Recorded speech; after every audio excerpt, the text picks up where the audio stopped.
Well, everybody, welcome to week 4 of our UK accountability group. I hope everybody's had an excellent weekend and you guys got some good rest and your week is off to an excellent start.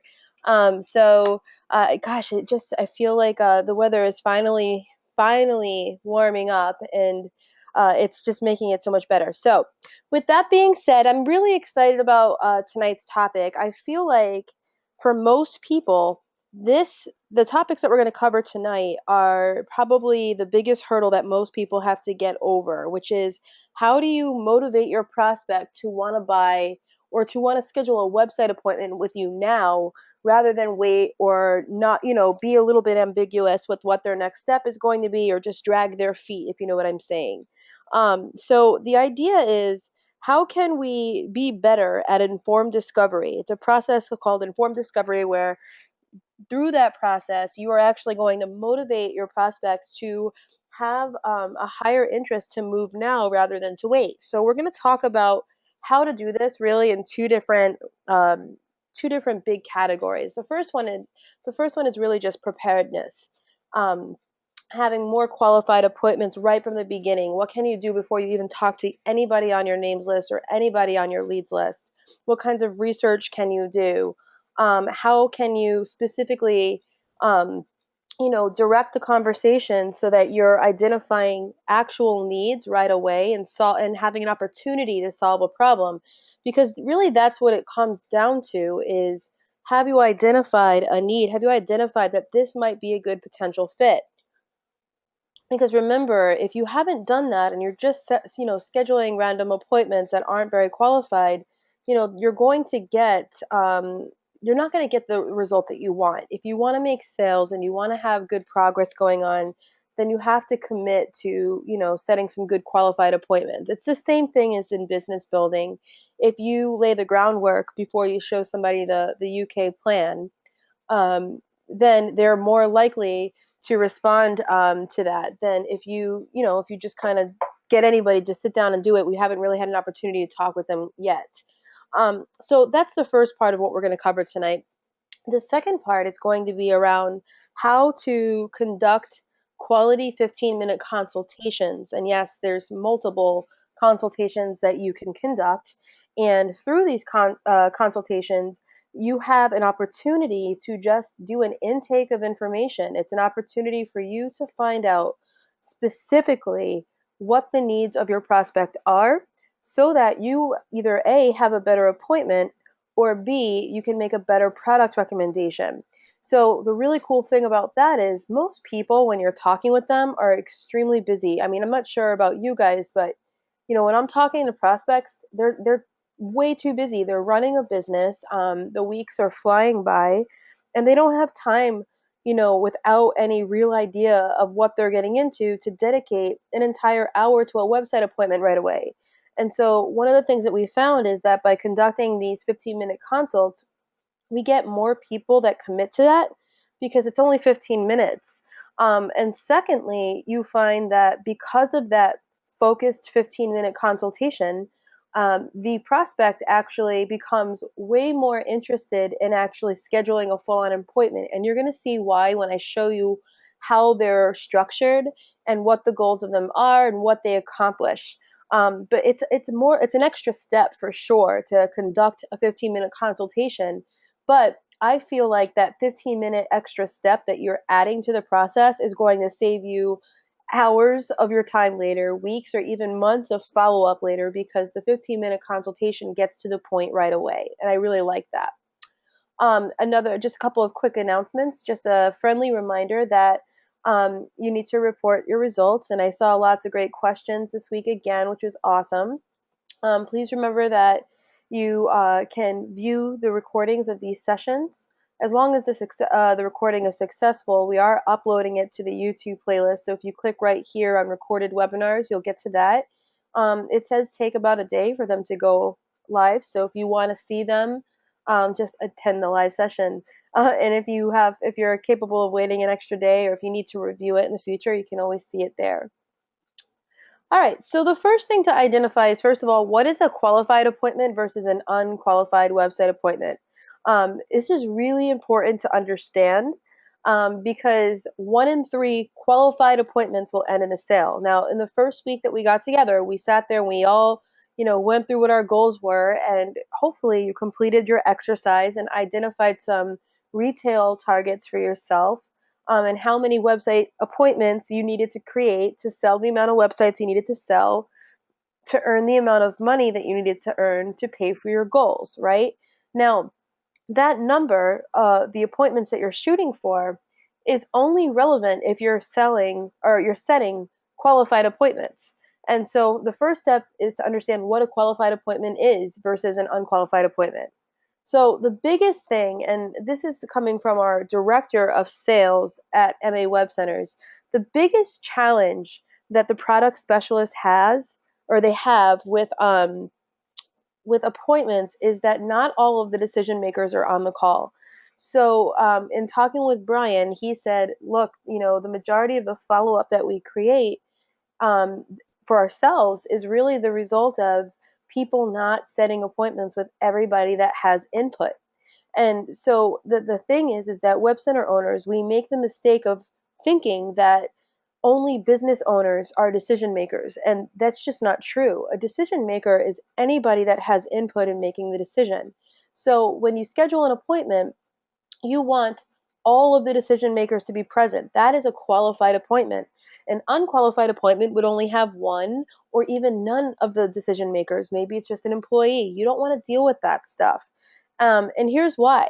If the product specialist does an amazing job going through our solution, answers all the questions, and spends an hour of their time trying to sell a website to people that are not capable of making the decision, at all, that's a waste of everybody's time, because now that person has to go back and try and relay that information to the decision maker, and they're not going to do it as well as the product specialist did it.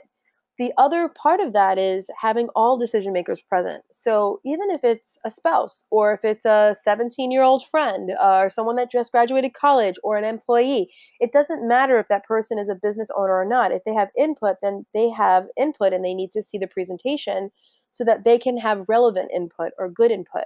And so I always ask my prospects, is there anybody else that would have some input in making your decision that you would want to see this presentation so that they have all of the information?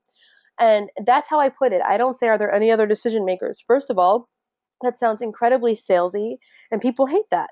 And second of all, it also limits their thinking to thinking, do I have any business partners that get to make this choice? And it boxes them in. But in reality, they're not making all that decision by themselves.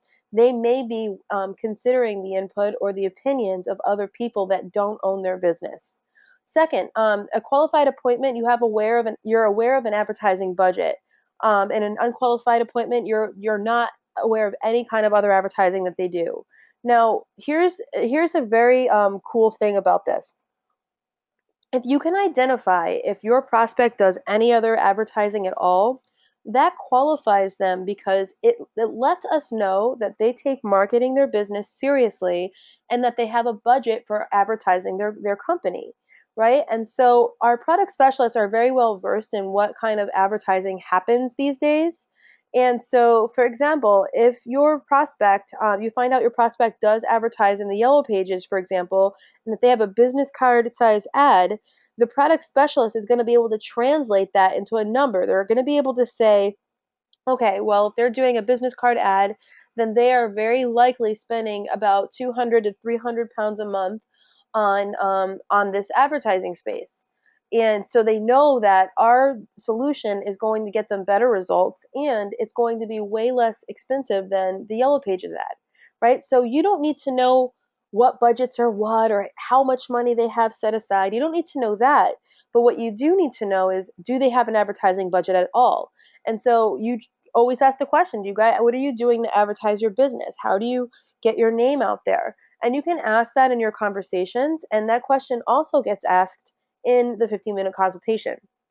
Thirdly, is a qualified appointment has a solid business appointment, meaning there's a solid time, there's little chance that the business owner is going to be interrupted, they are committed to that time. An unqualified appointment would be one that was more loosely scheduled. It was a vague appointment time. Oh, well, I'm usually free around 1. We can try for then. That's not a qualified appointment. That's someone saying, well, right now I'm going to push you off and say 1 o'clock, next week sounds good, but I'm not going to make a full-on commitment. So always make sure you have a solid time. Fourth, in a qualified appointment, you're aware of some hot buttons or important details or areas where we may be able to help your prospect. That means that you're aware of some of their interests or some of their needs. You either found that all again during conversation in your preparations or during your 15-minute consultation. In an unqualified appointment, you have no idea what's going on in that prospect's business. You're not sure if they have a need for a website or social media or anything because you haven't talked to them yet. And I know it sounds insane, but there are WebCenter owners that set up appointments for a website demo with prospects that they are not aware about any of these things. They have no idea. They just ask, hey, would you do a website appointment? And the person said yes. But at the end of the day, when you set a vague or ambiguous appointment like that, do you really expect your prospect to buy a website from you? They have no idea what they're walking into or why they should do the appointment or what they hope to get out of the appointment. And so, yeah, you may luck out and there may be a sale, but in reality, 9 times out of 10, they're going to be confused. They're going to be on the appointment. They have no idea what's going on and what we're covering. And so, speaking of setting the stage well, you want to make sure that you're edifying the product specialist. You explain who they are and the fact that they will be the ones to go ahead and demonstrate the technology and answer questions and take care of them during the appointment. Um, it's really important to do that, especially when you're first getting started, because if you start talking to people and you're setting up an appointment for them on their behalf, they may expect you to be present on that call. And you can say, look, I can be there, but the person that's going to be walking you through everything is a product specialist, and I'm going to find out exactly who we're going to get for you, and I'll let you know what their name is, and I'll introduce you when the time comes. And so, again, like 5 minutes before the appointment actually happens, they're going to call you first, you find out who it is, and you're going to make that connection. But in an unqualified appointment, you haven't laid that groundwork. And so there are people that set appointments and they forget to edify the product specialist. So then when the business owner gets on the phone, they're confused and sometimes frustrated by the fact that you're not the one doing the appointment.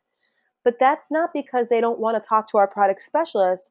It's because you haven't laid the groundwork and you haven't let them know what to expect. And so you want to make sure you're edifying the right people. And lastly, you want to make sure that you're confirming all of your appointments. A qualified appointment is a confirmed appointment. An unqualified appointment is unconfirmed. Statistically speaking, the majority of no-shows or cancellations happen because those appointments were unconfirmed. So when I confirm my appointments, I pick up the phone or I send a text or an email, and I always confirm my appointments in the affirmative. I never ask somebody if they're still coming. I assume that they are. I just say, hey, it's Sarah Rose. I'm just confirming that we have an appointment set up for tomorrow at 2 p.m. We're looking forward to talking with you. Conan is going to walk through everything and answer all of your questions. I let him know all the stuff that you told me about the other day when we spoke. And we're looking forward to connecting then. Okay? See you tomorrow. And that's it. I didn't ask if, I didn't give them a reason to cancel. I didn't give them permission to back out. I just confirmed that they were showing up. I also like to confirm that I have the proper phone number for the person as well, just to make sure that the number that I have is the number that I can reach them at that time. Meaning, if they were going to be taking this phone call at a time where they need to be contacted via mobile phone, then make sure that you have their mobile number. All right, so some qualifying criteria and questions. So the first thing to find out is there an interest, right? Is there a solid need that we have an opportunity to fill? And is this a good potential fit? So a really good thing, or a really good question here is this. If somebody just finished redeveloping their entire website and it looks really good or it looks pretty good and they invested money and they invested time and they just launched it a month or two ago, and now they're just looking for someone to maintain and make updates to their website on another platform. That is not a good prospect for you right now because we don't edit other people's websites, right? We only edit with the websites that we that are built on MA Web Center's technology. And so you find out these kinds of things when you're talking to your prospect. Now, on the same token, I just had this happen where you're talking with somebody and they're looking for someone to help maintain their website. And when I'm talking with them and asking questions, I find out that they weren't really happy with the design of their site in the first place. And that they, as I was finding and asking more questions, I found out that they were actually very open to switching to our platform. Hold on, we're experiencing a little bit of a, oh, there we go. They were open to actually switching to our platform so that they could have a better platform to maintain their site, firstly, and secondly, so that they could have us help them in maintaining their content. So you find out if the interest is there, the genuine interest is there through conversation. Secondly, again, advertising budget. Do they advertise anywhere else? If so, where?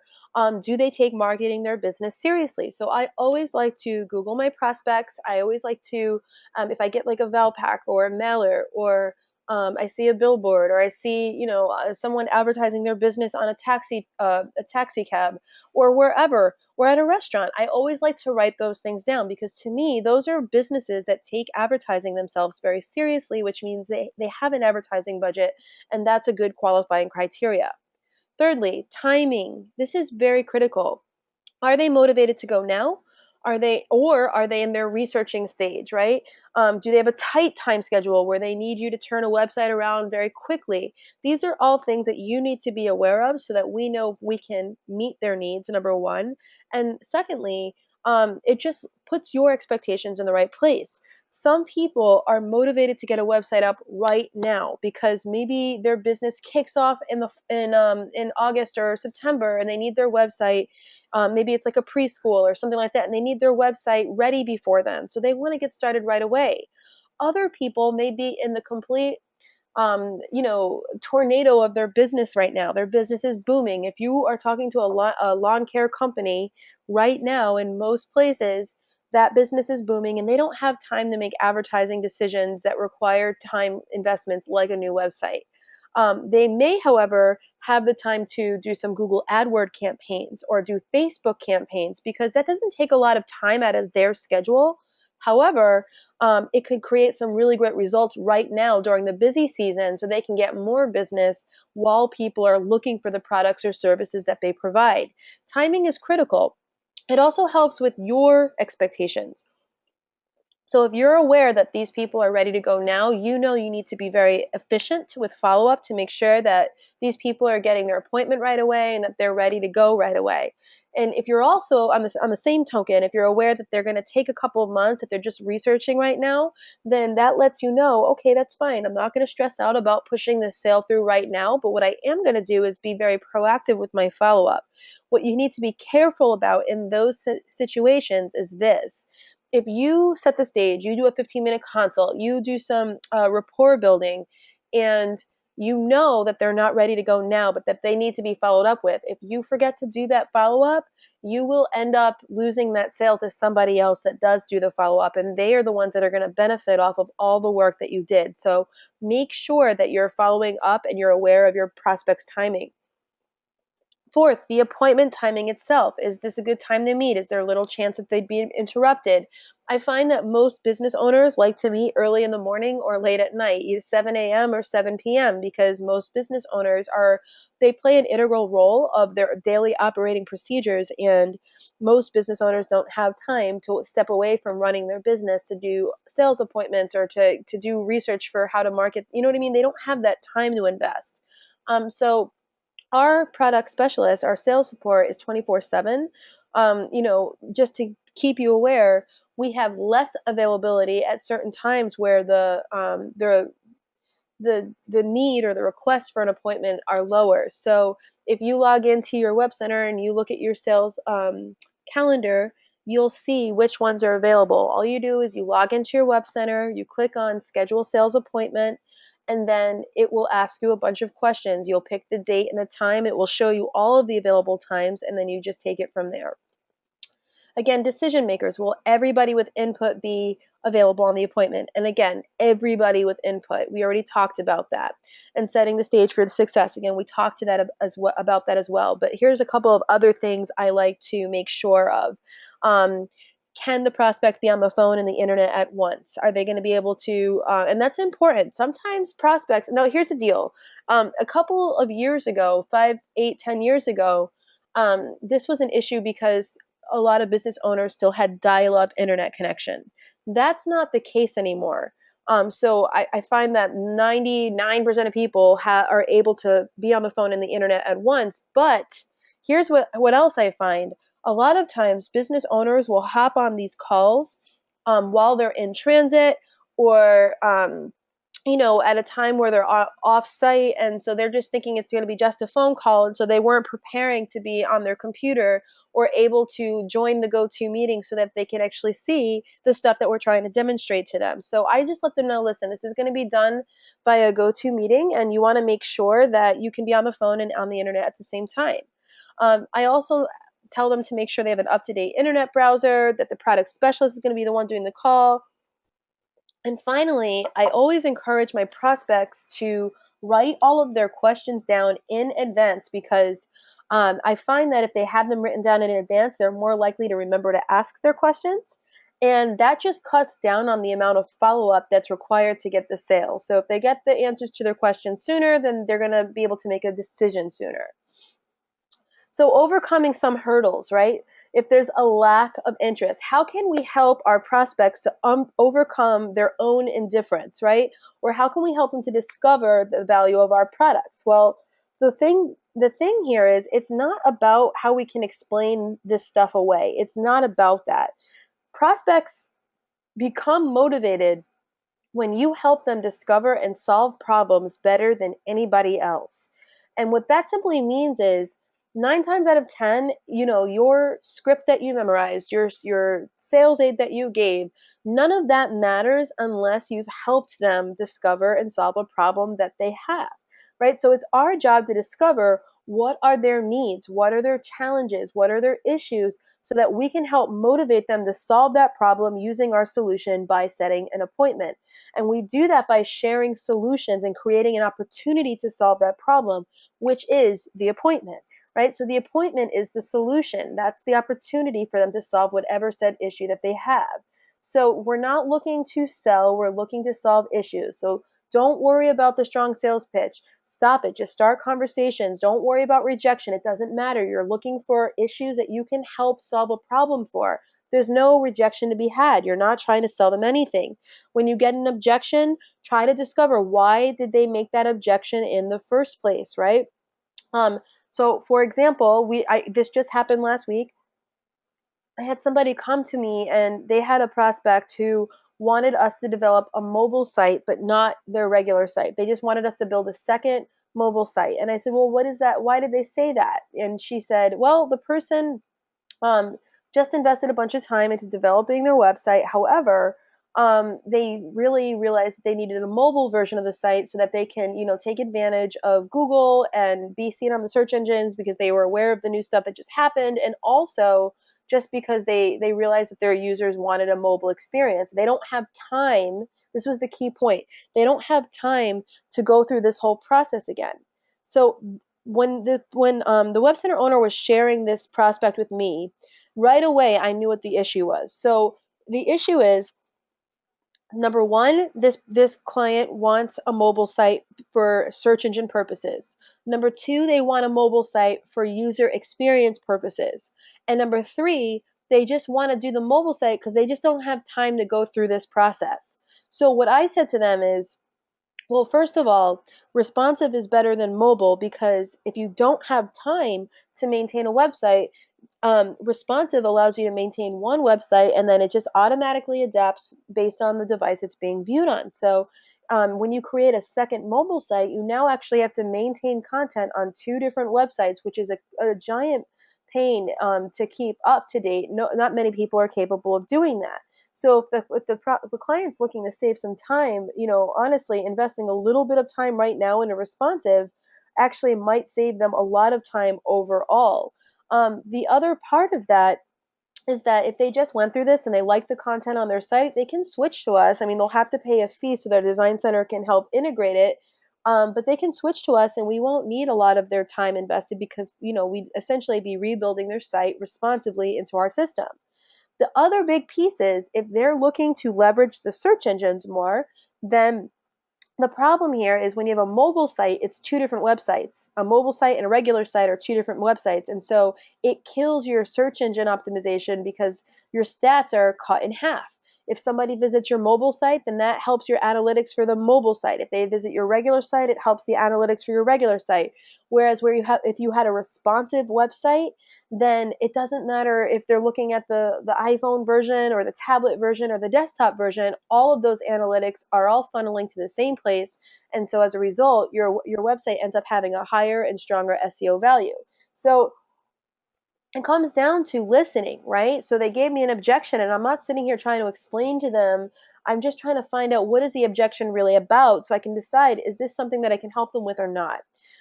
Don't try closing sales. Just try to discover if it's a good fit. Always listen. There's no pressure. There's just solutions, and always focus on your prospect. Generating interest through informed discovery. So the first thing that you want to do is you want to research in advance. You want to prepare yourself with good questions so that when you're talking to your prospects right off the bat, you're asking them good stuff so that you can, move the conversation along in a place where they're going to become aware of some issues that they have that you might be able to help them to solve. If you are aware of some good questions that you're going to ask in advance, then the chances of you having a conversation around those items are higher. And so you just have a better shot at having an opportunity to solve a problem for them. The other thing that you can do is conduct a 15-minute consultation so that you can gather client data and you can also build trust here. But the point is that you are giving them an opportunity to identify some areas where they have some problems and they need a solution for that you might be able to help them with. And then secondly, you're going to provide the solution. You're going to use some specific summarizing techniques to confirm the client's needs. You're going to help them get the information that they need to make an informed decision, which is by scheduling an appointment. So before I talk to any prospect, I find information on that prospect right away because I don't want to just talk to people cold. I want to have a couple of areas that I want to ask questions around so I can get them talking about their website. So I just ask myself, do they have a site? Is it any good? Does the content look up to date? Who did it? A lot of times if you look at the bottom of a website, you can find out who did their website. Could you find them on Google? It's a good one. If you can't find them on Google and then you start talking to them and you think they don't have a website, you can now shift that conversation and say, oh, that's so weird. I mean, I Googled you guys and I couldn't find you. Are you doing anything to help your website show up on Google? Right? And so you may find out that they need a new website after all, and that's why they're not advertising it. Or you may find out that they really like their website, but they just haven't marketed it yet, but they'd be really open to one of our Google AdWord products, right? Is the website mobile friendly? You find that out by going on your smartphone and going to the website and finding out if the website looks like, is it adapting? Is it a mobile version of the site or not? Are they using social media? And again, are they doing any other advertising that could help qualify their budget? And you find this information on search engines and other advertising stores and everything, TV commercials, vehicle ads, social media. People are advertising all over the place.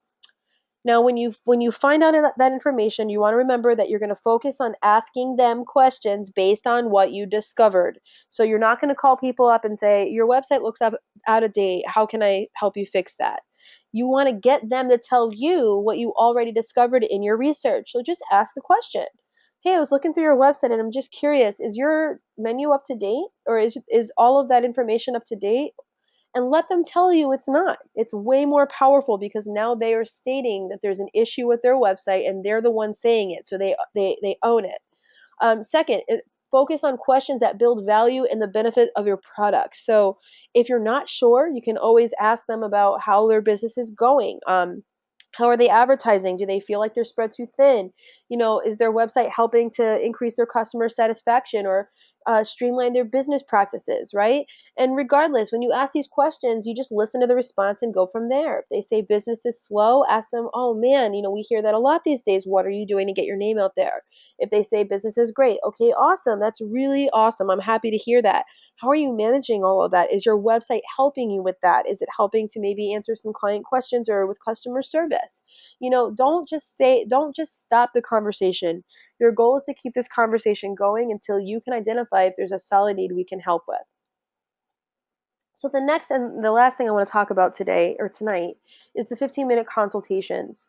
Now you're able to download these by going to mawc411.com, and you can conduct these 15-minute consultations at the time that you're setting the appointment. You can either just download it, have it ready, and ask your questions before an appointment happens, or you can even schedule these instead of an appointment. Maybe they're not ready to commit to an appointment yet, but they would give you 30 or 15 minutes so that you could ask a couple of questions. But the purpose of these is for focused, informed discovery. They are not so that you can find out what they need and then you can provide them with a solution or tell them how our system works. And that's what's so great about it is you don't have to be an expert to conduct these because all you're doing is doing an intake of information. So again, you can download these here. And there's 3 different kinds that you can download and conduct. The first one is a general 15-minute consultation. This is one that I would conduct with somebody that I think is a solid website prospect. I would also conduct this one with someone that I'm not really sure whether they're a website prospect or a social media prospect or a search engine optimization prospect. If I'm not sure where the best fit for them is, then I'm going to do the general one. And here's what we ask. We ask basic business contact information. Then what we do is we right away start talking about the prospect's business. What is their primary and secondary focus? Who is their ideal customer demographic? Where do they conduct most of their business? Do they do any advertising? If they could improve on the efficiency of operations by implementing technology online, would that be something that they would want to do? I ask basic business questions. It gets them excited talking about their business. From there, we switch to website management questions. Do you have a site? If so, who did it? Who keeps it up to date? Do you have a mobile site? Do you want to sell online? Then we talk and we ask a couple of questions around search engine optimization. Do you do any search engine marketing? Do you do Google AdWords? And if so, what is your monthly budget? And then finally, we ask a few targeted questions around social media or online community. Do you use social media? Do you do Facebook advertising? Do you do email campaigns? And do you blog? Now, what I would do is I would ask these questions and just write down their responses. And I would let them know, okay, you know what? It sounds like we might actually be able to help you with this. And I would try to sell an appointment after that if it was appropriate, if it looked like this would be a good website prospect, if there was a good need that we could fill there. And then I would use all of this information. I would copy and paste it into, I would copy and paste it right into the appointment itself so that my product specialist could see all of this information. And they could use this information that I found to help sell the website for me. Now, if I did this and I found out that, you know what, this is not a really good brand new website candidate yet.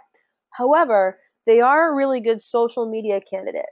At that point, I might actually skip forward to the digital marketing 15-minute consultation and I might ask some more targeted social media or some more targeted search engine optimization questions. So the digital marketing one has about 60% more questions around around search engine optimization and around social media and online community so that you could ask better questions.